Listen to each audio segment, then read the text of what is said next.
So you might be in a situation where for some reason you might have a very slow keyboard on your iPhone. So on iOS 26 or 26.5, whenever you go through and basically bust open and open up that keyboard, you might see that the keyboard itself is actually very slow and you're trying to figure out basically what's going on here. Now, the very first thing I'd recommend doing here for the most part is to just go through and just make sure that within this keyboard itself that there's no keyboard issues.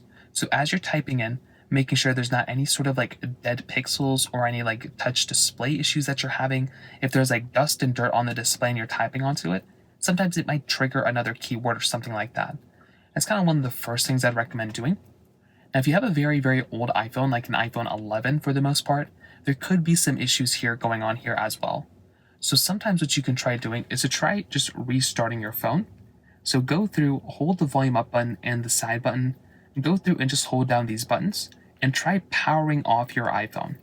Give it a few moments, allow your iPhone to basically power back on, and you want to see if that ends up fixing the problem, which for a lot of people that might actually end up fixing it. Now you might also want to just see if there's an update available for your iPhone as well. So make your way over to your iPhone settings just like this, scroll down until you find your general settings, which is right over here, tap on software update, and try seeing if there's an update available for your iPhone. A lot of the times if you just update your iPhone, that can also end up fixing the problem for you as well, and that's another big thing I would recommend doing too. If that's still not working, you can try downloading a third-party keyboard and seeing if that fixes it. So that pretty much covers it up here.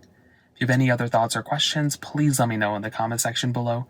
Hit the like button, that would mean so much, but definitely hit that subscribe button. More importantly than everything else, I love every single one of you guys. Hopefully I'll catch you guys in the next video. Peace out till then.